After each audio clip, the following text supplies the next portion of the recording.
এটি এতটাই ভয়ঙ্কর ছিল যে আমি ভেবেছিলাম এটি আমাকে পুড়িয়ে ছাই করে দেবে। সুবহানাল্লাহ। আল্লাহ তাআলা তার প্রিয় নবী সাল্লাল্লাহু আলাইহি ওয়াসাল্লামকে কিভাবে রক্ষা করেছিলেন। একদিন আবু জাহেল আমাদের প্রিয় নবী সাল্লাল্লাহু আলাইহি ওয়াসাল্লামের সামনে এসে দাঁড়ালেন। তিনি তার উভয় হাত মুষ্টিবদ্ধ করে নবী সাল্লাল্লাহু আলাইহি ওয়াসাল্লামকে বললেন, হে মুহাম্মদ, যদি আপনি আজ আমাকে বলেন যে আমার এই দুই হাতের মুষ্টিতে কি আছে, তাহলে আমি আল্লাহর উপর ঈমান আনব, আমি আপনাকে আল্লাহর নবী হিসেবে গ্রহণ করব এবং কালেমা পাঠ করে মুসলিম হব। প্রিয় নবী সাল্লাল্লাহু আলাইহি ওয়াসাল্লাম খুব সহজ এবং সততার সাথে উত্তর দিলেন, হে চাচা, আপনার মুষ্টিতে কি আছে তা আমি বলতে পারছি না, কারণ অদৃশ্যের জ্ঞান কেবল আমার প্রভু আল্লাহর কাছেই আছে। এই কথা শুনে আবু জাহেল হাসতে লাগলো, যেন সে মজা করছে। কিন্তু তারপর নবী সাল্লাল্লাহু আলাইহি ওয়াসাল্লাম বললেন, ঠিক আছে চাচা, যদি আপনার মুষ্টিতে যা আছে তা আমার নবুয়তের সাক্ষ্য দেয়, তাহলে আপনি কি বিশ্বাস করবেন?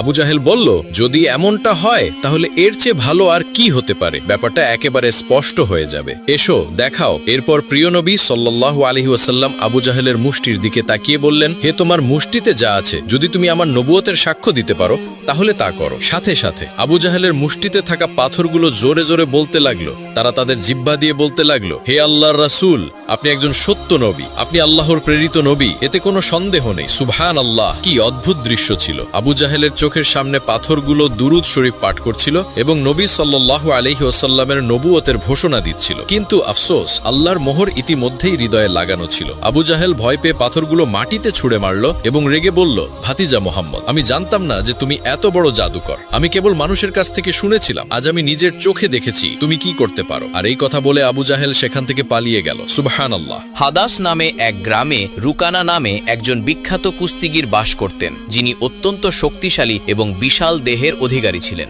সেই যুগে রুকানার সবচেয়ে শক্তিশালী ব্যক্তি হিসেবে বিবেচনা করা হতো, কারণ কুস্তিতে কেউ তার সামনে দাঁড়াতে পারত না। প্রতিটি ম্যাচেই মানুষ তার শক্তির সামনে পরাজয় মেনে নিত। তার সাহসিকতা এবং শক্তি নিয়ে সর্বত্র আলোচনা হতো। একদিন রুকানা তার গ্রামের কিছু লোকের সাথে কুস্তির কথা বলছিলেন। এমন সময় একজন অপরিচিত ব্যক্তি সেখানে এসে সকলকে সম্বোধন করে বলল, তোমরা কি জানো যে মক্কায় একজন নবী এসেছেন, তার নাম মুহাম্মদ সাল্লাল্লাহু আলাইহি ওয়াসাল্লাম। তিনি আল্লাহর সত্য রসূল এবং আকাশ থেকে তার উপর কোরআন নাজিল হয়েছে। তার কথা শুনে অনেকেই ইসলাম গ্রহণ করছে। সেই ব্যক্তির কথা শুনে সেখানে উপস্থিত মানুষের মধ্যে আলোড়ন সৃষ্টি হয়। সবাই বলেছিল যে আমাদেরও তার সাথে দেখা করা উচিত এবং তার কথা শোনা উচিত। রুকানা ভাবনায় পড়ে গেল এবং কিছুক্ষণ পর বলল, যদি সে সত্যিই আল্লাহর প্রেরিত নবী হয় তাহলে আমাকে তার সাথে কুস্তি করতে হবে। যদি আমি তাকে পরাজিত করি তাহলে প্রমাণিত হবে যে সে কেবল একজন সাধারণ মানুষ।